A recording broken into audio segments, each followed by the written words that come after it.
जो डिपार्टमेंट है, जो केंद्र सरकार का जो जिम्मेदारी है, उससे जो केंद्र सरकार भाग रही है। और ये ज्वलंत मुद्दा है। झारखंड के लोगों, गरीब लोगों के आवास आवंटन नहीं हुए 2 साल से। अभी कई सारे ऐसे योजना है जो केंद्र सरकार का ठप पड़ा हुआ है, उसको संवेदनशीलता नहीं दिखाया गया।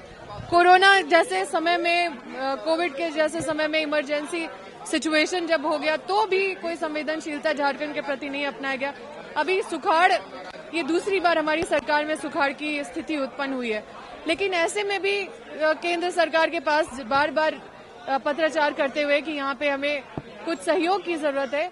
और आपदा में आपको मैं आपकी जानकारी के मुताबिक बता दूं कि आपदा में केंद्र सरकार की जिम्मेदारी होती है, जवाबदेही होती है कि वो राज्य को मदद करे और राज्य के साथ मजबूती से खड़े रहे। लेकिन जहां जहां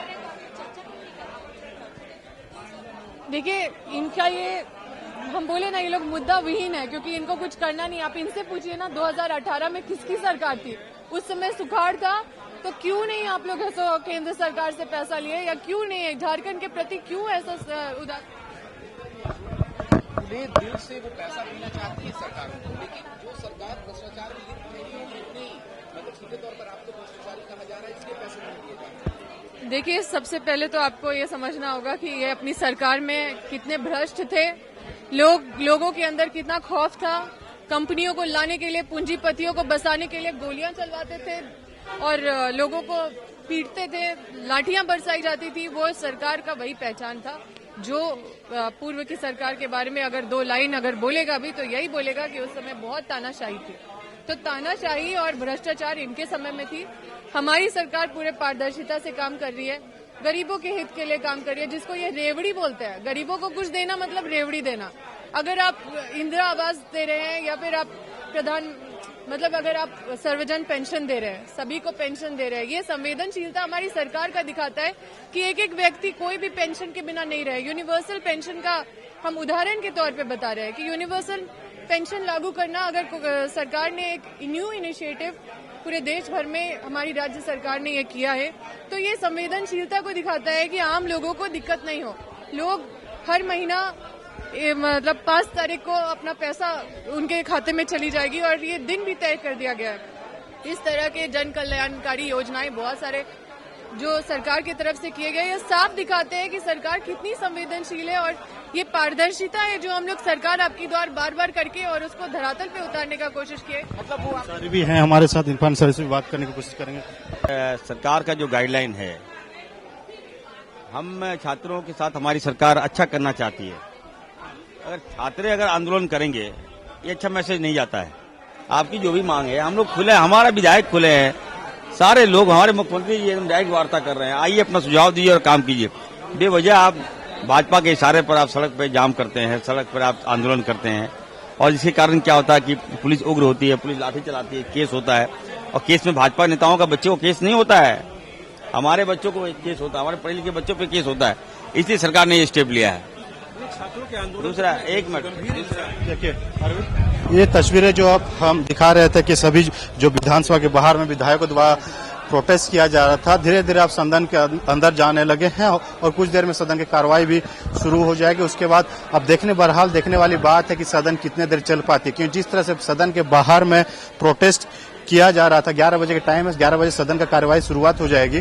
लेकिन इससे पहले विधायकों द्वारा पुरजोर विरोध किया गया। एक तरफ केंद्र सरकार के विरोध, मोदी सरकार के विरोध में किसानों के जो राशि बकाया उसकी मांग को लेकर INDA पार्टी के संगठन के द्वारा विरोध प्रदर्शन किया गया। दूसरी तरफ NDA यानी बीजेपी घटल विधायकों द्वारा लॉ एंड ऑर्डर, स्थानीय नीति, भ्रष्टाचार, तमाम मुद्दों को लेके विधानसभा के बाहर में प्रोटेस्ट कर रहे थे। यानी जो तस्वीरें आप देख पा रहे थे, अभी भी कुछ विधायकों का यहीं पे है, लेकिन अब जो यहाँ बाहर में जो प्रदर्शन चल रहा था अब खत्म हो चुका है। अब सदन के अंदर विधायक एक एक करके अंदर जा रहे हैं। लेकिन सबसे बड़ी बात है कि क्या किसानों को मुद्दे से भाव हंगामा करते हुए रह जाएंगे, या फिर किसान के मुद्दे जो झारखंड में जिस तरह से सुखाड़ की स्थिति है वो उनकी मुआवजा राशि मिल पाएगी या खेती हो पाएगी, क्योंकि झारखंड की ज्यादातर जो रोजगार है किसानों पे ही टिकी होती है। और किसान जब खेती होता है, खेती होने पे ही लोगों को रोजगार उत्पन्न हो पाते हैं। यहाँ के मजदूरी नहीं होने पा रहे, लोग सुसाइड भी कर लेते हैं या फिर बाहर काम करने के लिए जाने पर मजबूर हो जाते हैं। बादल पत्रलेख ने साफ साफ कहा कि केंद्र सरकार का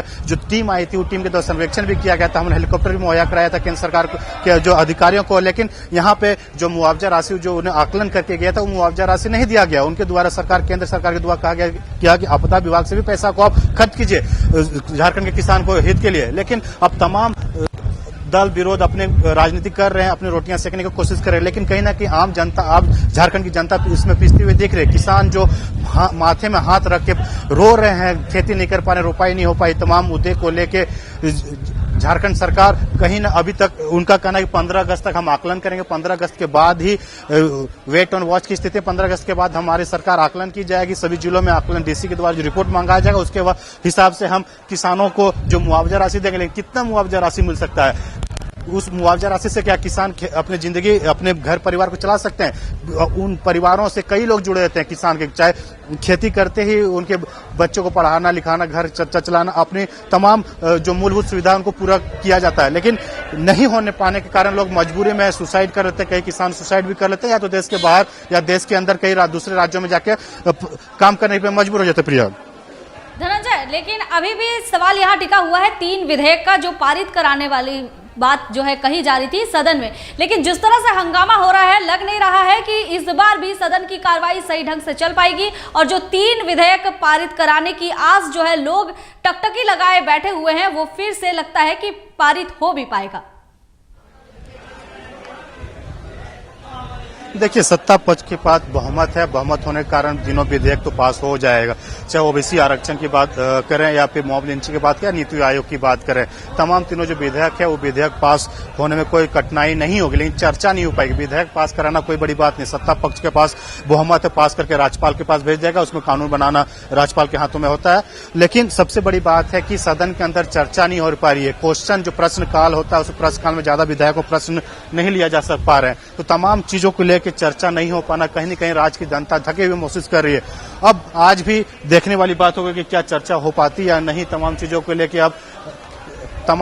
लेके अब सरकार कितने अग्रसर होती है, सरकार कितने चर्चा करवा पाती है, वो तमाम चीजों को लेके की जाती है। अमित मंडल जी हमारे साथ, उनसे बात करेंगे।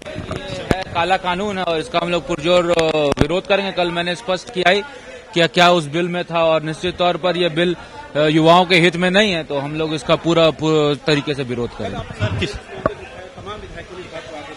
हाँ, हम ले जाएंगे क्योंकि ये जेन्युइन मामला है और युवाओं के हित का मामला है। युवाओं के हित के लिए जो भी विधायक खड़ा रहेगा उसको इस मामले को आगे बढ़ाना पड़ेगा, और जो ढोंग कर रहे होंगे वो बैठे रहेंगे अपने सीट पे, देखिएगा। सत्ता पक्ष द्वारा किसानों को मुद्दा राजेश आगर को पता नहीं है, 60-40 उनको पता नहीं है। मैं बता रहा हूँ, मैं बिल पढ़ा है, और जो बिल पढ़ेगा उसको पता रहेगा कि आगे समस्या क्या है उसमें, उनको किसानों को मुद्दे को लेकर सब सत्ता पक्ष विधायकों द्वारा प्रोटेस्ट किया जा रहा है। नहीं, पहले अपना आकलन तो कराएं। ये लोग आकलन ही नहीं कराए हैं। जब फील्ड में जाके आकलन कराएंगे, बोल देंगे सुखाड़ घोषित हम लोग कर रहे हैं, तो निश्चित तौर पर केंद्र पैसा देगी। आप आकलन तो करा ले पहले उसका। सरकार में सर आकलन कराई गई थी पिछली बार, उसमें दोनों की राशि होती है, राज्य सरकार केंद्र सरकार की भी होती है। तो राज्य सरकार के कुछ त्रुटियां होगी जिसकी वजह से राशि वहां फंसी होगी। केंद्र का पैसा वहां पे ऑलरेडी डिसबर्स्ड है, लेकिन उसको लाना आपकी जिम्मेदारी है। कहां अटका है ये भी सरकार को क्लियर करना चाहिए, सिर्फ बयानबाजी नहीं करना चाहिए। अमित मंडल ने साफ कहा कि जिस तरह से तमाम चीजों को मुआवजा की जो मांग की जा रही है केंद्र सरकार के द्वारा, बैठ के निर्णय लेना चाहिए, कहां पे क्या है, केंद्र सरकार के साथ एक बार वार्तालाप करनी चाहिए। और वहीं तमाम जो विधायक, सत्तारूढ़ के विधायक है, उनके कहना है कि हमने सारे आकलन करने के बाद सारे रिपोर्ट सौंप दिए केंद्र सरकार को, लेकिन वहां से मुआवजा राशि नहीं मिल पाया। और दूसरी तरफ बीजेपी विधायकों का कहना है कि हमारी केंद्र की सरकार, मोदी की सरकार पेमेंट वहां से भेज रही है, सरकार यहां पे नहीं दे पा रही, सरकार लाचार बैठी हुई है, जिसके कारण किसानों को कुछ काम नहीं कर पा रही। प्रिया,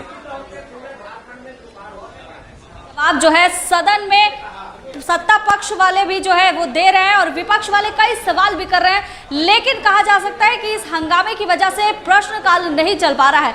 तो इस तरह से अगर लगातार ये प्रश्नकाल चलता रहा है तो ना तो समस्या का समाधान हो पाएगा और ना ही जो किसानों का आज मुद्दा उठ रहा है इस मुद्दा का भी समाधान हो पाएगा, क्योंकि सत्ता पक्ष अपनी समस्याएं बता रही है और विपक्ष जो है वो अपनी समस्याएं बता रही है, लेकिन इसका समाधान होता कहीं नहीं दिख रहा है।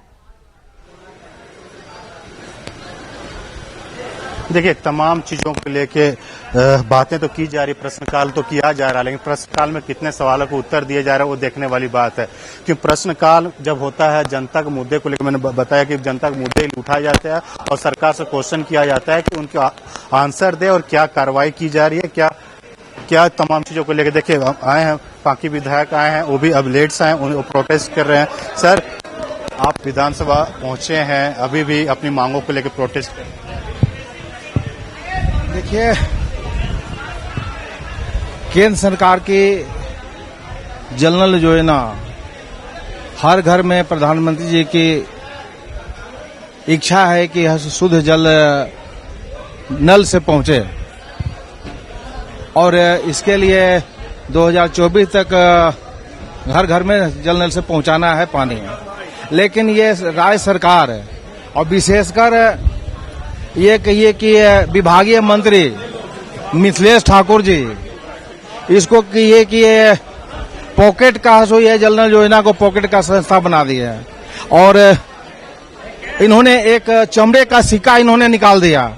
इन्होंने ऐसे एक आदेश दिया है कि इस जल नल योजना में कोई भी न तो शिलान्यास होगा न उद्घाटन होगा।